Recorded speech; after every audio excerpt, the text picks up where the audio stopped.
BFM Business partenaire. BFM Business et Challenge présentent l'entretien HEC. Edwige Chevrillon et Vincent Beaufils. Bonjour à vous, bienvenue dans l'entretien HEC en collaboration avec Challenge, avec HEC bien sûr, et avec le cabinet de stratégie Bene Compagnie. On est ensemble, vous le savez, pendant 1 heure avec Vincent Beaufils de Challenge. Bonjour Vincent. Bonjour Edwige. Pour faire passer son entretien à une personnalité. Aujourd'hui, il est au cœur de l'actualité. Notre invité est directeur général de l'équipementier Valeo. C'est l'un des leaders du secteur, un secteur en pleine tourmente, ainsi que l'ensemble de la filière automobile. Bonjour ou bonsoir Christophe Péria. Bonjour Edwige, bonjour Vincent. Bonjour Christophe. On a donc Valeo, c'est un des premiers équipementiers mondiaux de l'automobile. C'est 22 milliards de chiffre d'affaires, 110 000 personnes, 170 usines dans près de 30 pays. C'est assez impressionnant. Ça fait tout, depuis effectivement des climatiseurs jusqu'à tous les petits radars qui aident à la conduite. Et donc, cette interview, elle se retrouvera dans le magazine Challenge, mais aussi sur les sites de BFM Business et de challenge.fr, et puis à l'antenne de BFM pendant le week-end. Merci d'avoir accepté d'être notre invité, surtout à un moment où l'actualité est effectivement compliquée pour vous, comme pour toute la filière, je le disais. Alors, mode d'emploi, rapidement, cet entretien, 4 parties. Une première partie actualité, une partie business, avec évidemment l'intervention d'un associé de Bene Compagnie. Et puis, la deuxième partie, on enfilera sur le campus d'HEC, micro-trottoir. Et puis, des questions des alumni qui, parfois, pourront reprendre des thèmes que nous-mêmes, on va aborder, mais c'est eux qui vous les posent. Donc, on est là pour ça. Et puis en conclusion, on parlera, je sais pas, des femmes, de vous. Est-ce que vous gérez d'une manière différente votre entreprise que vos prédécesseurs? Tout de suite, les questions d'actu. L'entretien HEC avec Challenge sur BFM Business. Péria, bien sûr, la première question, c'est comment vous encaissez ce choc qui touche toute l'industrie automobile depuis cette décision qui a été prise par la Commission européenne d'interdire les moteurs thermiques en 2035 et d'imposer les véhicules électriques. On va dire que vous avez émis un profit warning et puis que peut-être cette semaine sera une semaine un peu périlleuse, on va dire. Alors, un profit warning, non. On a confirmé notre profitabilité, on a confirmé notre génération de cash. On a dit que les ventes ne seraient pas exactement au niveau où on les avait prévues parce que le marché n'est pas exactement celui qu'on prévoyait. Le marché mondial va être en baisse de 2-3% cette année, ce qui n'est pas ce que nous avions prévu au début de l'année. Alors, vous parlez d'un choc. Moi, quand j'ai pris mes fonctions de directeur général de Valeo, j'ai dit à mes équipes, préparez-vous, attachez vos ceintures, parce que c'est une transformation brutale de notre industrie sous nos yeux pendant 10 ans. Alors, il faut tout de suite dire que c'est une transformation pour le meilleur. On est d'accord, elle a des conséquences, elle a beaucoup de conséquences sur les acteurs, qui va réussir, qui ne va pas réussir, la chaîne de valeur, comment elle se répartit. Il y a des conséquences sociales qui ont été parfaitement mesurées.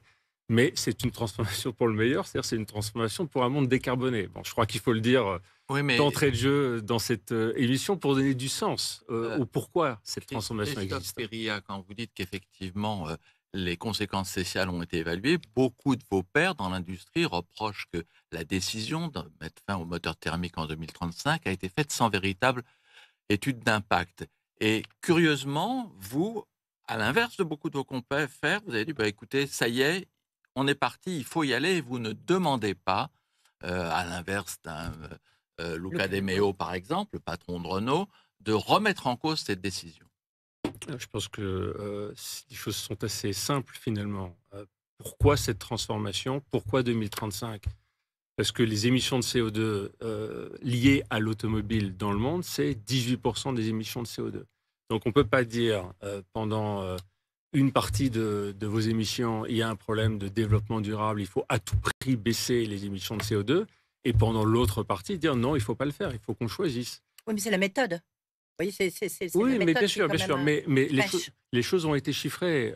L'association des constructeurs équipementiers allemands a parlé de 200 000 emplois en Allemagne. Si on prend la France, la PFA, la plateforme française de l'automobile, elle a parlé de 60 000 emplois. Donc oui, cette transformation de la voiture vers une voiture qui est décarbonée, c'est-à-dire une voiture électrique, et très franchement, il n'y a pas 50 solutions pour rendre la voiture décarbonée. On parlera peut-être de l'hydrogène tout à l'heure. Ce n'est pas notre sujet, nous n'y croyons pas du tout. On parlera peut-être oui, depuis le début, pour des raisons bon, reviendra peut-être tout à l'heure. Les carburants synthétiques, c'est pas le sujet non plus. Donc, voilà, il y a une manière de décarboner la mobilité. Il y en a finalement qu'une, c'est le véhicule électrique électrifié. Et pour faire un véhicule électrique ou électrifié, oui, il y a besoin de moins de valeur ajoutée, il y a besoin de moins de main-d'œuvre. Donc la PFA l'a chiffré à 65 000 emplois, je crois, en France. Et en Allemagne, 200 000. Donc voilà, il faut qu'on choisisse entre un monde décarboné ou une voiture qui reste telle qu'elle, mais qui nous emmènera dans le mur en termes de CO2. Et précisément pour Valeo, en termes d'emploi, qu'est-ce qu'on peut dire? Pendant les dernières semaines, la fermeture de 3 sites a été à plusieurs reprises évoquée. Qu'en est-il exactement? Alors d'abord, nous, on s'est préparé à cette transformation de la voiture vers une voiture décarbonée. Ça veut dire quoi? On s'est préparé? Ça veut dire qu'on a investi énormément d'argent. On a mis, si on prend la France et l'Europe de manière générale, on a mis 9 milliards sur la table en recherche et développement pour construire, pour inventer les technologies qui remplacent celles du moteur à combustion. On a développé des technologies sur les moteurs électriques, sur les onduleurs, c'est-à-dire toute l'électronique de puissance. On a fait des chargeurs, on a fait des pompes à chaleur qui permettent de réchauffer l'habitat parce qu'il n'y a plus de chaleur gratuite. Donc, quand vous avez un véhicule décarboné, vous avez une voiture électrique et que vous soulevez le capot, il n'y a plus rien de commun, il n'y a plus rien de semblable à ce qu'il y avait avant. C'est-à-dire que tous les produits de Valeo qui étaient dans cette moitié de Valeo qu'on appelle Power chez nous, il a fallu les redesigner, les repenser. Il a fallu construire une nouvelle offre. Et cette nouvelle offre, certains s'y sont préparés, d'autres s'y sont moins préparés. Et je pense que Valeo a fait le boulot, il a fait le job de se préparer à ces nouvelles technologies. Ça ne veut pas dire qu'on n'a pas de sujets sociaux. On en aura certainement, et vous savez sans doute qu'on est en discussion avec nos partenaires sociaux sur l'avenir de 3 sites et ces discussions sont en cours. Est-ce que ça veut dire que c'est difficile d'avoir justement des sites encore en France? Alors ça, c'est un autre sujet. Ah non, c'est le même. Non, parce qu'il y a il y a deux transformations en cours. Il y a une première transformation qui est le véhicule change. Voilà, il devient décarboné. Les technologies de demain ne sont pas les technologies d'hier. Et puis, il y a une deuxième transformation qui est par l'offensive de nouveaux constructeurs, c'est-à-dire les constructeurs chinois, qui aujourd'hui exportent ou commencent à exporter massivement en dehors de leur pays. On parle de 6 millions de voitures sur un total de 90 millions de voitures. Et 90 millions de voitures sont produites tous les ans. Il y a 6 millions de voitures qui sont exportées. C'est 7 points de part de marché qui changent demain. Donc, c'est absolument considérable. Et là, moi, je me suis exprimé de manière très directe dans plusieurs médias récemment. Oui, je suis inquiet pour l'industrie européenne. Et je suis inquiet pour l'industrie européenne et pour l'industrie française. Et spécialement pour l'industrie française? Oui, parce que l'Europe a perdu 25% de compétitivité par rapport à la Chine depuis 5 ans. 5 ans, ce n'est pas beaucoup. C'est très long de construire de la compétitivité. On gagne de la compétitivité point par point. Si vous prenez les usines de Valeo, 1er janvier 2020, avant le Covid, à aujourd'hui, et vous savez, on en a 170, on en a 35 en Chine, on est partout. Donc on sait, et on calcule, comme vous le savez, dans l'industrie automobile, tous les centimes. On a vraiment regardé ce qui s'est passé. Nos usines européennes ont décroché en termes de compétitivité par rapport à la Chine de 25%. Pourquoi? Parce qu'on a eu de l'inflation et qu'en Chine, il n'y a pas eu d'inflation et que ça n'a pas été corrigé par les devises. Et face à ce problème-là, comment réagit le chef d'entreprise, particulièrement à la tête de Valeo, qui avait une politique de s'efforcer de privilégier en tout cas ces souches françaises? Est-ce que dans un contexte tel que celui-là, avec 25% donc de compétitivité en moins, on peut encore faire en sorte que les sites français soient plus ou moins protégés? C'est une vraie question. C'est une question qui est ouverte. Et c'est la raison pour laquelle je me suis exprimé sur des solutions qui peuvent être mises en place pour reconstruire une industrie, on va dire, européenne qui soit pérenne. On le voit, il y a plusieurs secteurs d'activité qui ont des problèmes. La chimie exprime des difficultés, l'automobile exprime des difficultés, l'acier exprime des difficultés. Cet écart de compétitivité de 25%, oui, il pose question. Jusqu'à maintenant, Valeo avait une logique industrielle locale, régionale. C'est-à-dire qu'on produisait en Europe pour l'Europe. On produisait en Chine pour la Chine et l'Asie. On produisait en Amérique du Nord pour l'Amérique du Nord. Quand vous avez deux zones aussi importantes qui commercent ensemble que l'Europe et la Chine, dont la compétitivité diverge, oui, ça pose question sur notre capacité, dans la durée, à avoir une industrie européenne qui soit forte. Il y a la transformation, effectivement, passer de moteur thermique à un moteur électrique, enfin une batterie électrique. Mais derrière, il y a aussi la question que finalement, j'ai envie de dire, la voiture électrique, ça ne prend pas, ça ne rencontre pas le succès que ça devait rencontrer auprès des consommateurs, notamment à cause du prix, peut-être aussi de la politique de stop and go sur le leasing social qu'on a vu en Allemagne et qu'on a vu en France avec des effets immédiats. Alors, les chiffres, il faut toujours les regarder globalement, de mon point de vue. Aujourd'hui, un véhicule sur 7 produit dans le monde est électrique. C'est pas mal. Oui. 14%. Et il y a en des Europe, pays, et en en France, Europe, ouais. en Europe, c'est exactement la moyenne. Ouais. C'est 14%. J'ai pas le chiffre français en tête, mais je crois que la France est à 17 ou 18%. La Chine, ils sont à 28. Ouais. Le dernier mois, hein, on est à 28 et 26 sur l'année. Et les États-Unis sont à 7. Donc, vous voyez, 14%, c'est pas si mal. C'est déjà un véhicule sur 7. Et dans nos prévisions, en 2030, dans le monde, on sera autour de, on va dire, 40% de véhicules électriques. Et en 2035, 5 ans plus tard, on sera autour de 60%. Et même cette année où on lit le véhicule électrique baisse, Ouais. c'est pas le cas dans le monde. Les immatriculations de véhicules électriques neufs continuent d'augmenter. Donc oui, il y a des obstacles, mais bon, ces obstacles sont, je pense, levés les uns après les autres. Juste une question avant de passer à l'actualité business, Christophe Périllat. Est-ce qu'il faut s'attendre à une déferlante chinoise, sachant que le marché américain risque d'être fermé avec Donald Trump? Est-ce que vous pensez qu'on ne va assister à une déferlante chinoise en Europe? Alors, je prends les chiffres européens. Je crois que c'est aujourd'hui 1 million à peu près de voitures chinoises qui seraient vendues en 2024 sur un marché qui est un marché de 16 millions de voitures. D'accord. Donc c'est encore assez limité. On parle de 6-7% si mes calculs sont justes. Mais 6-7%, c'est beaucoup. C'est beaucoup de parts de marché qui sont déplacées dans un marché qui ne croît plus. C'est aussi ça le problème bien de sûr. l'industrie automobile. C'est que vous prenez 2017, l'Europe produisait 21 millions de voitures. Aujourd'hui, il s'en produit 16. Le marché a fait moins 20. Et en plus de ça, vous avez de nouveaux acteurs. Mais la position d'un équipementier comme nous, on travaille avec tous les constructeurs dans le monde. On travaille avec les constructeurs chinois. On n'a pas peur de la compétition. Une compétition entre de nouveaux constructeurs et des constructeurs traditionnels, très bien. La compétition entre des équipementiers chinois et Valeo, très bien. Mais dans une zone géographique où les règles seraient les mêmes pour tous. Tout de suite, c'est l'heure de Bain avec Bernard Bichler, qui est associé senior chez Bain & Compagnie, qui va venir vous poser des questions et faire son petit pitch.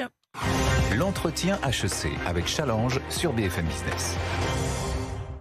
Donc j'ai le plaisir d'accueillir effectivement Bernard Bichler, associé senior chez Bain & Compagnie, pour le brief de Bain qui ouvre la deuxième partie business. Vous allez avoir du boulot parce que, laissez-moi vous dire qu'il n'y a jamais eu aucun consultant qui est entré chez Valeo. Donc peut-être qu'on va voir, après ce pitch, les habitudes vont changer. C'est à vous. Hein. Merci beaucoup. Bonjour Ça s'appelle Edwige. mettre la pression. Bonjour. Bonjour Edwige, bonjour Vincent, bonjour Christophe Périllat. Christophe Périllat, vous avez repris la tête du groupe Valeo il y a maintenant 2 ans, après avoir passé 24 ans au sein du groupe dans différentes fonctions. Vous en connaissez donc parfaitement les arcanes et l'ADN. Vous dirigez le groupe dans un contexte de marché en pleine mutation, on l'a vu. Mais quelque part, la mutation dans l'automobile, ça fait 30 ans que ça existe. Et compte tenu de ce que vous avez déjà vécu en termes de crise et de mutation dans les dernières années, je pense que vous êtes bien armé pour les adresser. Alors aujourd'hui, avant de parler des défis auxquels vous êtes confrontés, je voudrais prendre un instant pour prendre un peu de recul sur le secteur. Ces dernières années, on a vu émerger des tendances de fond. Au-delà des évolutions technologiques et concurrentielles que vous avez déjà abordées, il y a 3 points que je voudrais pouvoir mentionner. Premièrement, pour les équipementiers, il vaut mieux être grand que petit. Au cours des 20 dernières années, on a calculé que la masse de profit des 100 plus grands équipementiers mondiaux, dont Valeo fait partie, a augmenté de 180%, alors que la production automobile a augmenté de 30%. Donc, quelque part, la taille et la focalisation profitent aux grands. Deuxièmement, la profitabilité, elle est variable par segment. Les équipementiers qui sont focalisés sur des segments porteurs ont mieux performé que les autres, et il y a 4 à 5 points d'écart. À ce titre, alors on peut noter l'électronique, on peut noter les semi-conducteurs et les batteries pour une petite partie. Et à ce titre, les équipementiers dits diversifiés, donc qui ont plusieurs activités comme Valeo, ont vu leur rentabilité légèrement en dessous des autres. Mais on va revenir dessus. Troisièmement, l'excellence opérationnelle paye. Au sein même d'un segment, on note d'importants écarts de profitabilité entre le meilleur et le moins bon du segment. Et si on prend deux segments différents, le meilleur d'un segment a priori pas très attractif, comme le châssis ou les extérieurs, est plus performant que le moins bon d'un segment potentiellement supposé plus attractif, comme par exemple l'électronique. Donc, quelque part, l'excellence opérationnelle et la spécialisation payent. Ce qui m'amène à la question pour vous. Valeo a démontré qu'il performait plutôt mieux que la moyenne des équipementiers diversifiés, avec un EBITDA à 12%, quand la moyenne était à 9%. Et donc, ma question, c'est quoi la recette de Valeo pour être plus performant que les autres et pour échapper au piège du conglomérat ou du groupe diversifié? Alors, je suis d'accord avec beaucoup de points que vous avez cités, en particulier ce que vous avez dit sur la taille. Pas tant la taille du groupe qui est importante, c'est la taille dans le produit ou le segment de produit sur lequel vous travaillez. Voilà. On a la caractéristique chez Valeo d'être numéro 1 mondial de l'éclairage. On est numéro 1 mondial de l'aide à la conduite. Et on est dans les tout premiers mondiaux de l'électrification. Donc ça nous donne une taille qui est très importante pour, je réponds à votre question, pour obtenir les niveaux de profitabilité qu'on souhaite, parce que ça veut dire que l'innovation que vous faites, la technologie que vous apportez au secteur automobile, vous êtes capable de l'amortir sur une base qui est très large. Alors l'excellence opérationnelle, c'est dans notre ADN depuis toujours. Je suis depuis, vous l'avez dit, 24 ans dans le groupe. J'ai été directeur des opérations du groupe Valeo. J'ai dirigé également quelques usines. Donc l'excellence opérationnelle, c'est vraiment au cœur de notre méthode parce que c'est la base du secteur automobile. Quand un client vous attribue un business, en fait, il vous attribue de la confiance. Il vous fait confiance. Confiance que vous serez en bonne santé 3 ans après, qui est le temps du développement.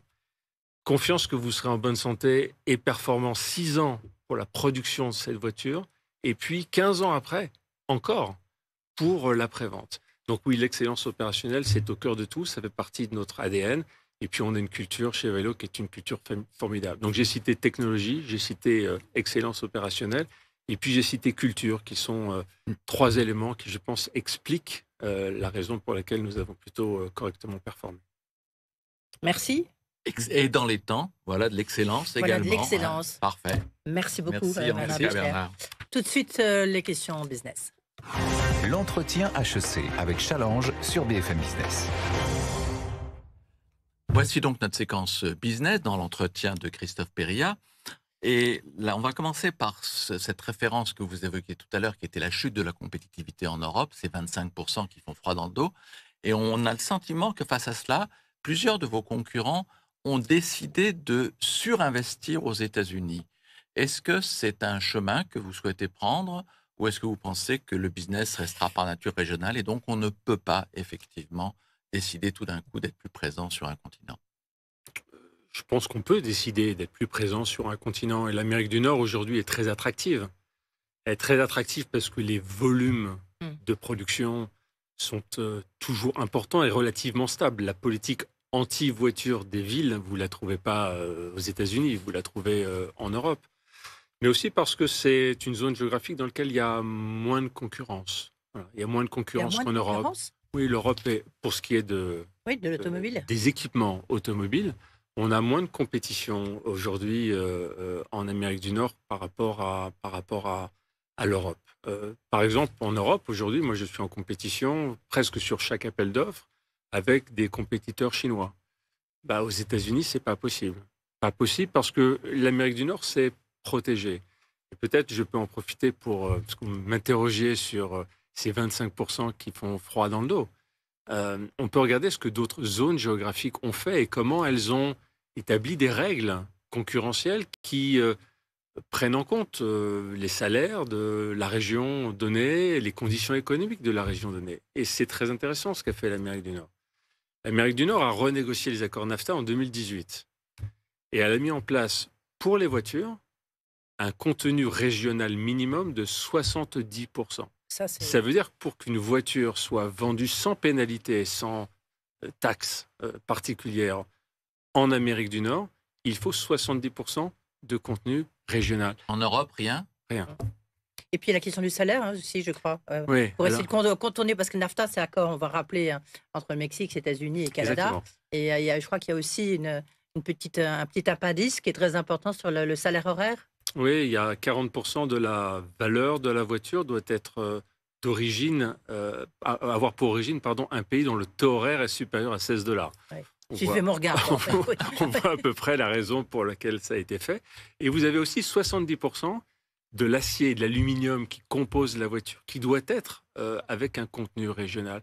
Ça, c'est très important. Ça veut dire qu'en faisant ça, vous incitez, bien sûr, les constructeurs à rester dans la zone, qui est la zone, encore une fois, Mexique, vous l'avez dit, Edwige, Mexique, États-Unis et Canada, mais vous entraînez toute la filière, c'est-à-dire que vous entraînez les équipementiers, les fournisseurs de ces équipementiers, etc., etc. Donc, il y a tout un écosystème qui reste parce qu'il faut rester pour obtenir 70% de contenu régional. Et puis, il y a aussi un atout formidable qui est cette fameuse arme fatale de l'IRA, l'Inflation Reduction Act, très, très efficace, qui fait qu'effectivement, chaque fois qu'on rencontre un industriel en France ou en Europe, il vous dit, moi, je rachète quelque chose aux États-Unis, je construis aux États-Unis. Vous, est-ce que vous allez vous renforcer concrètement on se renforce aux États-Unis. Oui, ça représente combien pour l'instant de votre chiffre d'affaires? Aujourd'hui, c'est une vingtaine de pourcents de notre chiffre d'affaires. Oui. On a été, ces 2 dernières années, fournisseur de l'année de General Motors. Donc, vous connaissez l'importance sur le marché américain. C'est clair. Donc, on est leur fournisseur de l'année. Ils sont extrêmement difficiles dans le choix de cette récompense. Et on a des relations qui sont excellentes, en particulier avec ce client, mais avec tous les clients. Et avec Tesla américains. également, vous savez. Tesla, je ne peux jamais répondre à cette question parce qu'on signe des contrats de confidentialité avec quelques clients qui m'interdisent d'en parler. Mais par contre, GM, vous pouvez en parler. GM, je peux parler. On voit. Alors, à l'inverse, vous êtes très présent en Chine. Ça représente combien de votre chiffre d'affaires, la Chine? C'est 16% de notre chiffre d'affaires. 16%. Est-ce qu'il y a un risque de croissance sur le marché chinois? Est-ce que vous le percevez déjà? Est-ce que les Chinois, ce sont des adversaires ou des partenaires? Les Chinois, ce sont des partenaires. D'accord. On est une entreprise mondiale, on est présent partout, on a vocation à être présent partout auprès de tous les constructeurs. Donc, ce sont évidemment des partenaires. On y est depuis 30 ans. On a fêté cette année le 30e anniversaire de notre présence en Chine. On y a 35 usines, on a 16 000 personnes. On a beaucoup de centres de recherche et développement. C'est un pays très important. Vous me posiez la question du marché. Le marché lui-même, la consommation de voitures, les ventes de voitures, pas extraordinaire. Le marché n'est pas extrêmement dynamique, mais il est bon. Par contre, il y a un marché d'export qui se développe. C'est les 6 millions de voitures dont je parlais tout à l'heure, qui s'ajoutent, pour ce qui est de la production locale, qui s'ajoutent aux ventes de voitures. Donc, au final, le marché chinois est un marché en croissance. Alors, une question qu'on se pose quand on voit effectivement ces voitures chinoises arriver en Europe, c'est quid de la qualité? Alors, vous allez nous dire que vous êtes des fournisseurs, donc la qualité est forcément très bonne, mais globalement, est-ce que un ami qui vous demanderait est-ce que j'achète une voiture chinoise électrique, qu'est-ce que vous lui répondriez? Je lui réponds que les véhicules chinois sont, je pense, avec beaucoup de technologie aujourd'hui, des designs attractifs, je pense une qualité satisfaisante. Je n'ai pas de statistiques en tête. Voilà. Je sais ce que nous livrons à ces constructeurs, et pour ce que nous leur livrons, la qualité est identique à celle que ce que nous pouvons livrer aux constructeurs. Mais par exemple, si moi je viens vous voir, je vous dis, attendez, Christophe Périllat, je veux acheter une voiture électrique, vous me conseillez BYD ou vous me conseillez la Renault 5? Vous me répondez quoi? Alors, Vous sortez le Joker. Je sors le Joker parce que notre mission, c'est de travailler pour l'ensemble des constructeurs. Maintenant, j'aime beaucoup les phares et les feux arrière de la Renault 5 qui sont faits à Angers par Valeo, comme nous faisions les phares et les feux de la dernière Renault 5 dans les années 70-80. L'affaire de fidélité encore Exactement. Là. Pour revenir à ce que vous évoquiez tout à l'heure sur la manière de se protéger, Est-ce que vous trouvez qu'effectivement, comme bien des industriels, que l'Europe est une passoire est-ce que, quand vous avez vu qu'on a parlé de droits de douane pour des véhicules chinois, vous vous êtes dit, tiens, peut-être c'est en train de changer? Non, on s'est dit c'est une mauvaise idée. On s'est dit c'est une mauvaise idée parce que c'est un dispositif qui protège les constructeurs. Et l'Europe tape toujours soit pour protéger l'amont, soit pour protéger l'aval. Donc un coup on protège l'acier ou l'aluminium, un coup on protège... Mais si on protège les constructeurs, on protège les équipementiers. Non.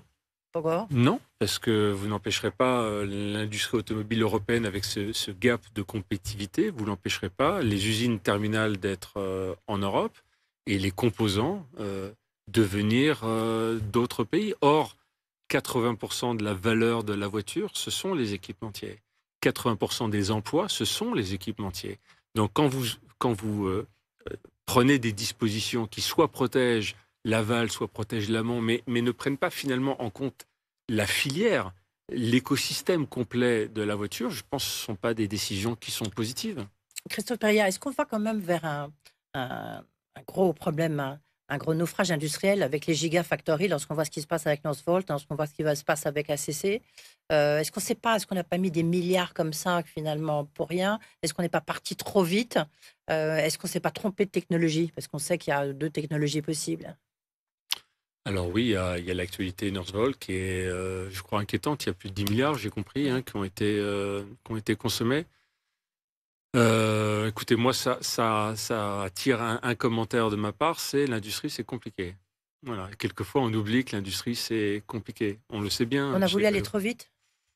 Écoutez, vous prenez BYD. Oui. BYD sont nés en 1995. Ils ont eu leur premier contrat de piles lithium-ion en 2000. C'est Motorola, pour les téléphones portables, qui leur a donné ce contrat. Ils ont donc 25 ans d'expérience dans la batterie. Vous prenez CATL, qui est le premier fournisseur mondial de batteries. Ils sont nés en 2011. Ils ont 14 ans d'expérience. Aujourd'hui, le top 5 des fabricants de batteries dans le monde, c'est 2 Chinois que j'ai cités, BYD, CATL, c'est 2 Coréens, LG et Samsung, et c'est un Japonais, c'est Panasonic. Voilà, il n'y a pas d'Européens. Ouais. Les Européens s'y mettent maintenant. Voilà, l'industrie, c'est compliqué. Donc ça va prendre 15 ans. Ça prend 15 ans si on maintient l'effort. Et alors, Si on est capable de maintenir l'effort. Vous, comme Valeo, vous avez souhaité prendre de l'avance par rapport à ça, notamment dans l'aide à la conduite. Je me souviens effectivement de présentations où on disait la voiture autonome, c'est pour demain. En fait, elle n'est pas là, la voiture autonome. Est-ce que vous n'êtes pas allé trop vite également, trop en avance de phase? Ah non, pas du tout. Alors là, pas du tout, parce qu'en fait, il y a 2 marchés qu'on confond souvent. Il y a l'aide à la conduite pour baisser le nombre de morts dans le monde. Le nombre de morts dans des accidents de voiture, Oui. c'est plus d'1 million par an. C'est 1,3 million. C'est insupportable, on est d'accord. Or, les technologies, elles sont là pour rendre la voiture plus sûre. C'est plein de capteurs, plein de logiciels, plein d'ordinateurs. C'est notre boulot. Et c'est un marché sur lequel on est numéro 1 mondial. On fait des radars, on fait des caméras, on fait des lidars, on fait des capteurs de parking, on fait des ordinateurs, on fait du logiciel. 40% des ingénieurs de vélo, c'est du logiciel. 40% des ingénieurs de vélo, c'est du logiciel. Donc, vous voyez, il y a ce marché-là qui est en croissance très importante parce que la réglementation se rend compte que les technologies sont disponibles. Et puis, il y a le véhicule autonome, le Graal, celui qui changera la vie, celui qui changera la mobilité, celui qui changera la ville. Et ça commence. Et là, on est dans cette phase d'industrialisation du véhicule autonome. 7 villes aux États-Unis, 15 villes en Chine, dans lesquelles roulent des taxis autonomes. Prenez Waymo, qui est peut-être, en tout cas dans le monde occidental, l'acteur le plus en avance. C'est la Google Car. C'est une filiale de Google. 150 000 courses de taxi par semaine. 150 000 courses de taxi par semaine. 1,5 million de kilomètres. Tout autonome, sans chauffeur, sans personne qui conduit par semaine. Donc on est maintenant dans cette phase d'industrialisation du véhicule autonome. Toute dernière question très très rapide. 80% je crois de votre recherche est en France. Est-ce que justement on peut craindre le fait que des labos soient transférés ailleurs, surtout si on restreint, si on rabote le crédit impôt recherche? Le crédit impôt recherche, il a été super important pour que Valeo décide d'implémenter 80% de sa recherche son innovation en France. On a en France des ingénieurs incroyables, on a des écoles d'ingénieurs incroyables, des écoles de commerce aussi incroyables. Donc n'est-ce pas? Donc c'est super important, oui. Donc voilà, on fait Donc vraiment... vous allez rester avec 80% de votre recherche en France. Oui, je pense que c'est bien de le faire et on compte sur le gouvernement pour maintenir le crédit impôt recherche au niveau où il est. Message envoyé. Christophe Périllat, on arrive au terme de cette première partie de cet entretien HEC. Dans un instant, on filera sur le campus d'HEC. Après, ça sera les questions des alumni. BFM Business et Challenge présentent l'entretien HEC. Edwige Chevrillon et Vincent Beaufils. Retour dans l'entretien HEC avec Christophe Périllat, directeur général de Valeo. Vous le savez maintenant, c'est place au campus. Des questions ont été posées avec à des étudiants. Puis après, au contraire, ça sera les alumni qui vous poseront des questions. Pardon, tout de suite, on va sur le campus. Est-ce que vous conduisez voiture, trottinette, vélo? Je conduis, mais pas, j'ai pas ma voiture sur le campus. Moi, je prends le 11, c'est-à-dire mes pieds. Oui, moi j'ai une voiture et après j'ai un vélo aussi. Voiture surtout. Est-ce que vous savez quel groupe est à l'origine des équipements qui permettent à votre voiture de rouler? Par exemple, si je vous dis bip de recul, anti-von Neumann, capteur ultrason pour aide au stationnement, est-ce que vous avez un groupe qui vous vient en tête? Aucun, absolument aucun. Aucune idée, non, vraiment. Non, j'en ai aucune idée. Est-ce que Valeo, ça vous parle? Même pas. Non. Non, j'en ai pas. Moi, ça me dit rien. Non, j'ai pas le nom, désolé. C'est pas un grand groupe qui fait des sièges, des trucs comme ça? Vous vous rapprochez, c'est un grand groupe d'équipementiers automobiles. Si vous pouviez améliorer un élément de votre voiture pour que votre conduite soit plus intuitive et agréable, ce serait lequel? Ce serait les bips de recul partout autour de la voiture. Ouais, moi, c'est surtout il y a des indicateurs de points morts sur les rétros des fois. Et je trouve que c'est pas assez développé. Ce serait peut-être sur tout ce qui est donc, sur les angles morts, sur une meilleure compréhension de la largeur du véhicule. Donc peut-être rendre ça un peu plus facile à comprendre au début, sur les premières années, du moins. Je pense une IA un peu plus performante sur la route, ça peut vraiment améliorer les choses. Pas pour la conduite, en tout cas pour que ce soit plus agréable pour le conducteur et pour tout le monde dans la voiture. Ça pourrait être une assistance pour se faire des créneaux ou se garer par exemple. Comme beaucoup de groupes du CAC 40, Valeo affiche la volonté d'être leader face à l'urgence climatique. Est-ce que vous avez une idée de comment ça pourrait se traduire chez eux, la transition énergétique? Je pense que ça peut se traduire au sein de leur activité. J'imagine qu'ils ont une industrie, c'est une activité manufacturière. Et donc ça va tout être sur les aspects de consommation d'énergie, donc utiliser l'énergie renouvelable dans leur production. Utiliser des matériaux, alors je ne sais pas si c'est vraiment applicable à ce domaine-là, mais des matériaux plus durables ou de fournisseurs qui ont aussi des actions en faveur de l'environnement. Peut-être sur la consommation qui est utilisée, sur la production donc des matériaux pour les batteries, etc. Peut-être déjà produire plus en France, puisque dans l'automobile, il y a eu beaucoup de délocalisation de la production. Donc ramener la production en France, ce serait peut-être déjà bien. Je ne sais pas si on pourrait agir sur le recyclage peut-être des pièces qui ont déjà été utilisées. On a d'un côté un groupe du CAC 40 qui peut paraître institutionnel et de l'autre une multinationale qui a les moyens d'investir, par exemple 22 milliards l'année dernière. Vous qui êtes de potentiels talents, est-ce que ce serait un employeur qui pourrait vous intéresser? Oui, pourquoi pas, notamment pour l'adapter comme on en parlait juste avant sur recyclage, sur ces questions écologiques, quoi, ça peut être intéressant. Oui, pourquoi pas. Après, ça dépend. Moi, personnellement, je m'intéresse plutôt à la fusion-acquisition. Donc, si j'achète à acquérir ou à vendre certaines de leurs filiales, alors oui, pourquoi pas. Alors, donc bonjour Monsieur Périllat. Alors, ma question est la suivante. Sachant que de nombreuses restrictions commencent à être appliquées sur les voitures, notamment en centre-ville ou sur les émissions de gaz à effet de serre dans le futur, est-ce qu'on a vraiment encore besoin de la voiture? Est-ce qu'elle va être aussi utilisée dans le futur? Et comment, du coup, comptez-vous adapter potentiellement la stratégie de votre entreprise selon l'utilisation de la voiture future? En tant qu'acteur important du secteur automobile et potentiel acteur du changement climatique, que pensez-vous du sport automobile et de son impact environnemental, notamment les sports comme la F1?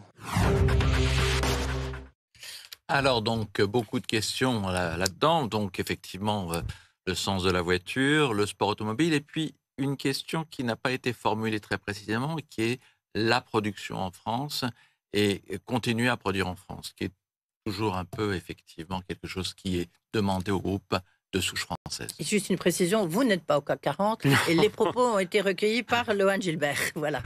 Vous êtes côté, mais pas le CAC il y avait 40. plein de points positifs. Déjà, ils ne nous ont pas confondus avec Veolia. C'est très bien. Sauf pour le recyclage. Ils ne vous connaissent pas vraiment. Hein.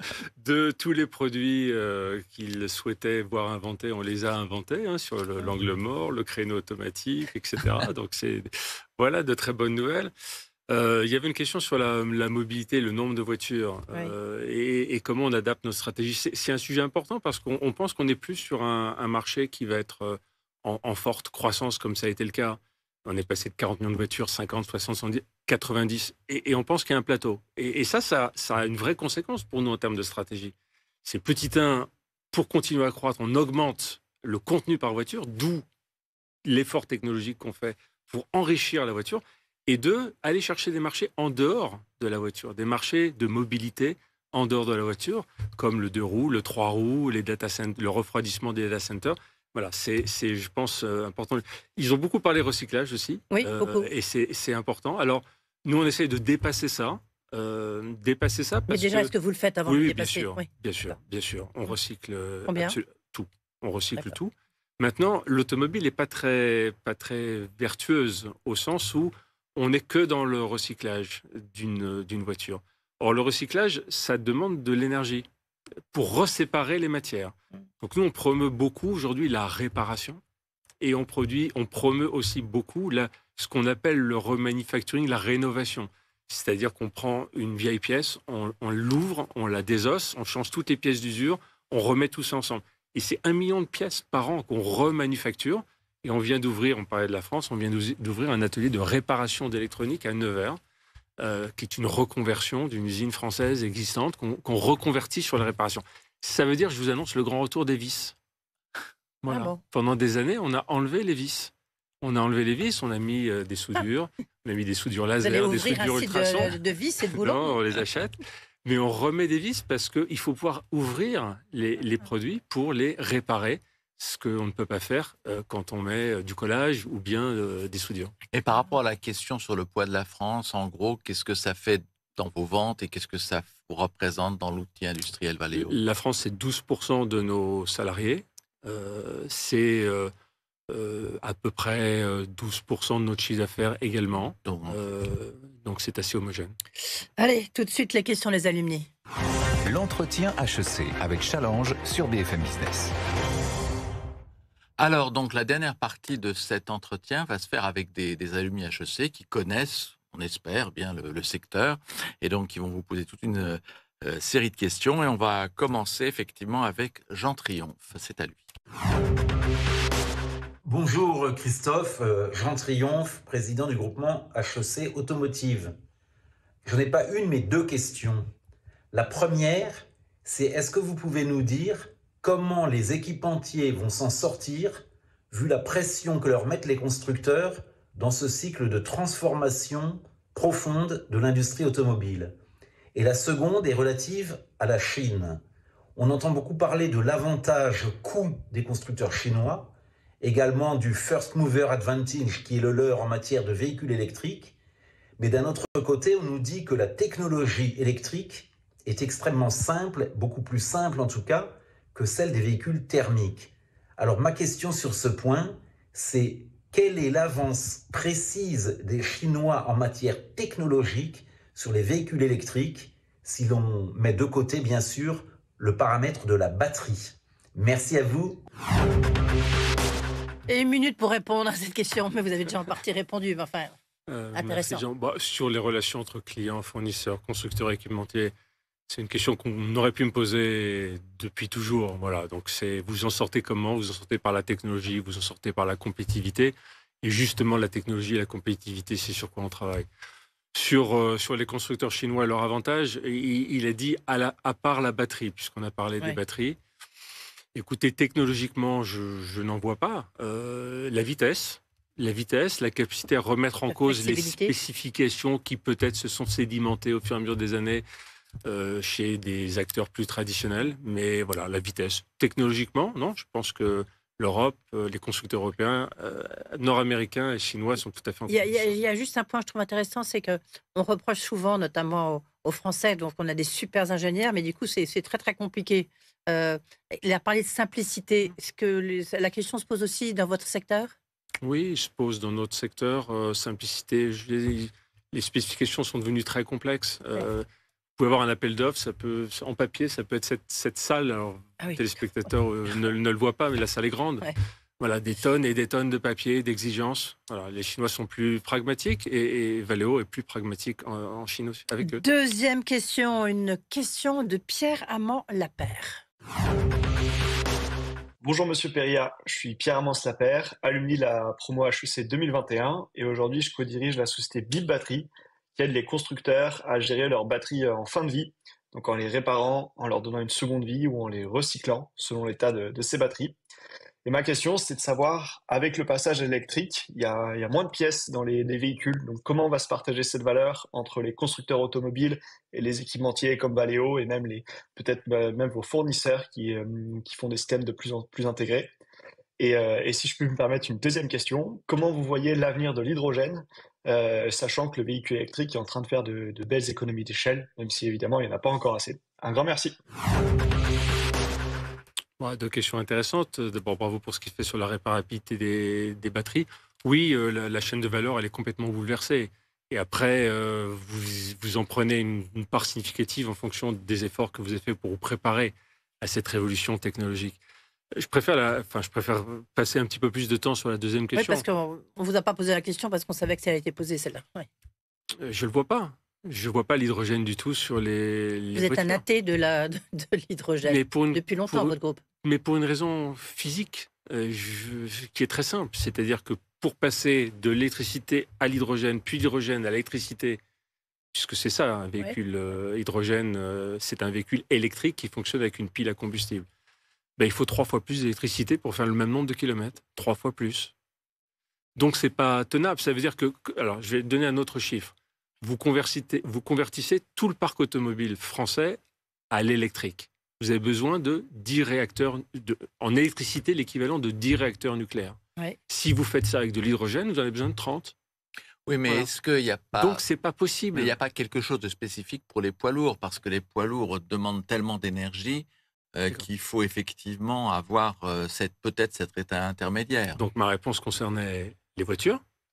Sur les poids lourds, peut-être, mais même sur les poids lourds aujourd'hui, on voit les grands constructeurs développer des solutions qui sont des solutions avec des batteries. Donc ça veut dire qu'Air Liquide se trompe complètement, parce qu'Air Liquide y croit. En tout cas, ce n'est pas notre position. D'accord. Alors, donc, une troisième question de Mona Audy-Montalier. Bonjour Monsieur Perria, Mona Audy-Montalier, MBA d'HEC 99, partenaire BCSG, présidente du Hub Digital d'HEC Alumni. Dans le contexte qu'on connaît actuel, où l'intelligence artificielle, on peut le dire, accélère de façon assez extraordinaire les transformations industrielles, notamment dans le secteur de la mobilité, pour ces prochaines années, quelles sont les innovations majeures que Valeo envisage de développer pour l'avenir des voitures autonomes ? Alors, pour les voitures autonomes, on développe beaucoup de logiciels. On développe du LiDAR, qui est un capteur absolument extraordinaire.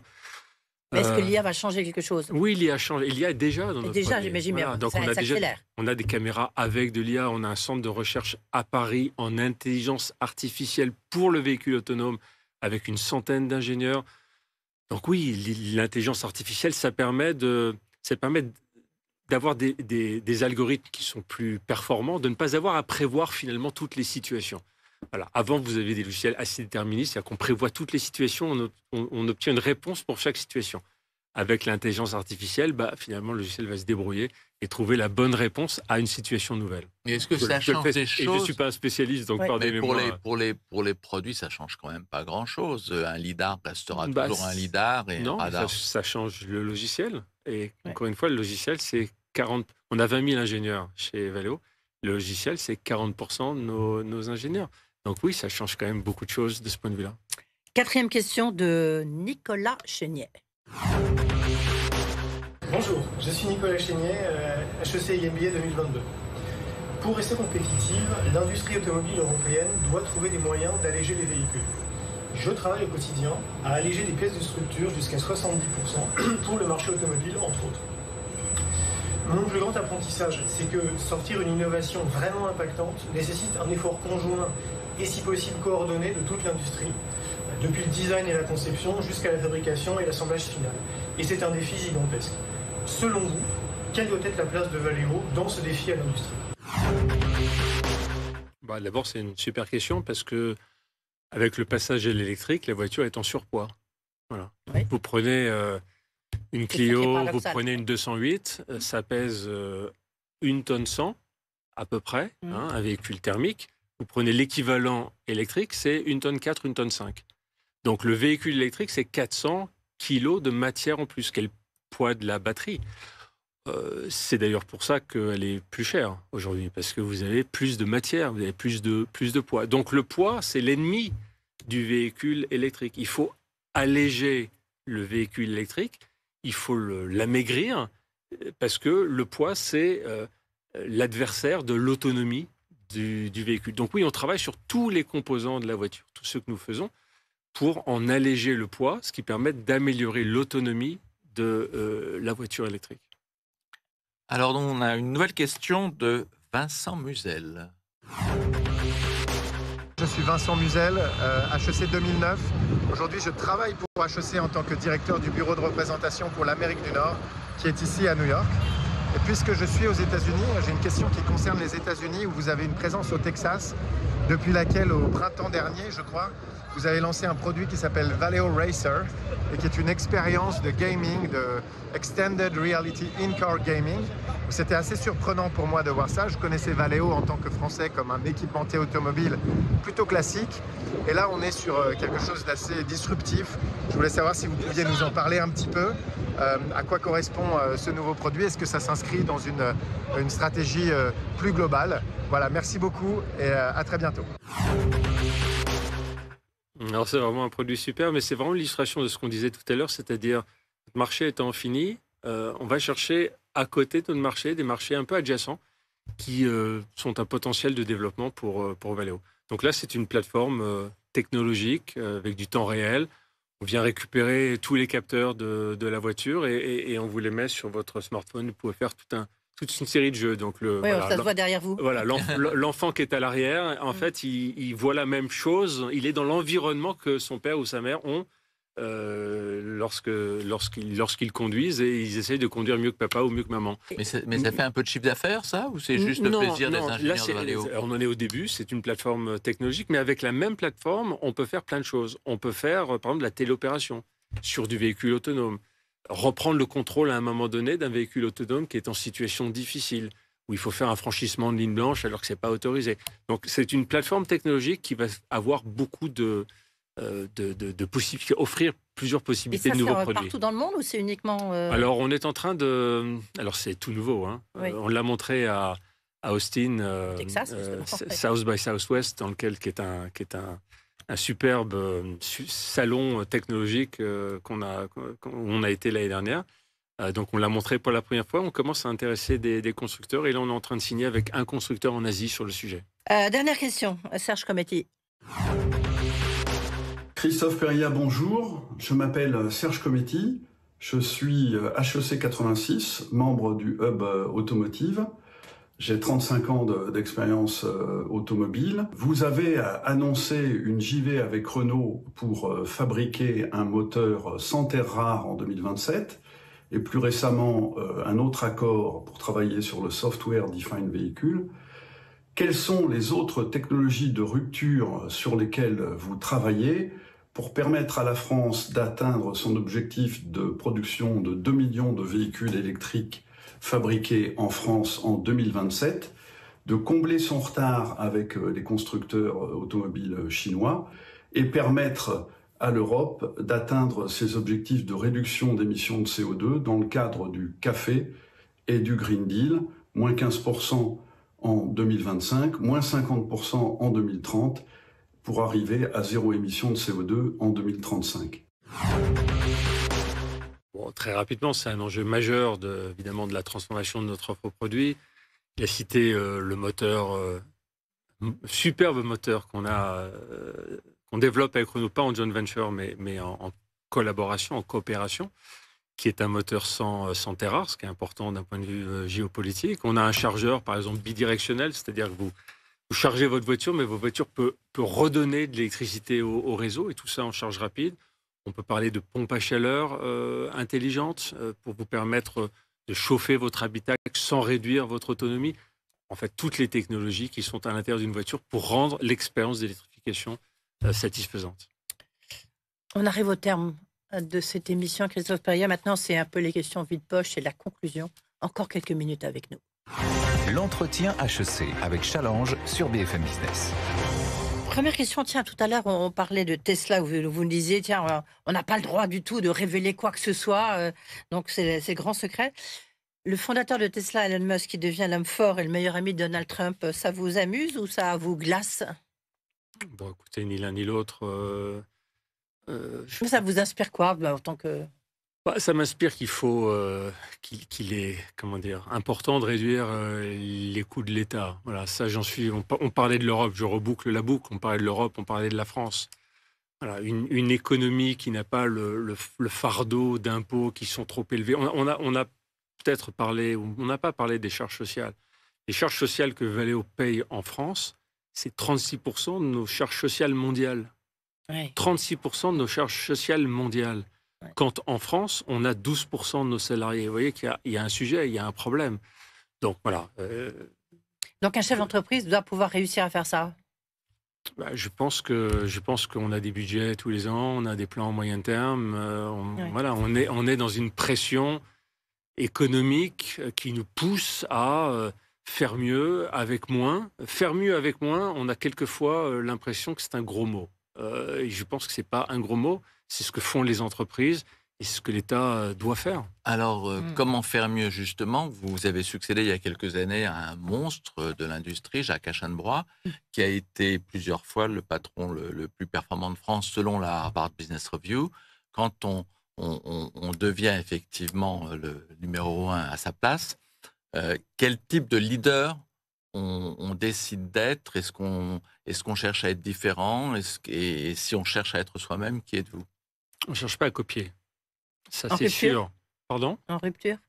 Non, on ne cherche pas à être en rupture. Moi, je considère que, si vous voulez, la course n'est pas la même. On n'est pas dans la période d'avant. On est dans une période où il y a une transformation absolument incroyable liée à l'électrification, liée aux véhicules autonomes, liée aux véhicules qui deviennent logiciels. Donc, c'est une autre course, avec un contexte dont on voit qu'il est complètement différent. Donc on joue sa course avec une équipe qui est une équipe différente, qui est autour de moi. C'est ça le sujet. Donc moi, je ne vis pas ça du tout comme une comparaison, si vous voulez, par rapport à... Mais avant, j'ai été dans cette équipe. Hein. J'ai été dans l'équipe de Jacques Aschenbroich. J'ai travaillé de nombreuses années avec lui. On a amené ensemble avec toute l'équipe Valeo où il est, et moi je prends le relais. Voilà, je vois ça comme une course de relais, avec un relais qu'on prend, avec un bâton qu'on prend, et moi je dois courir le plus vite possible avec mon équipe pour le transmettre dans quelques années. Mais est-ce que vous n'avez pas le sentiment quand même qu'il y a des aspects générationnels et que quand vous regardez autour de vous, à la tête des grandes entreprises françaises, la manière dont on gère est maintenant quand même très différente de ce qu'ont été c'est ce que je les appelle gentiment des monstres du CAC 40 ou du SBF 120. D'ailleurs, est-ce que c'est une ambition de revenir au CAC 40 à propos?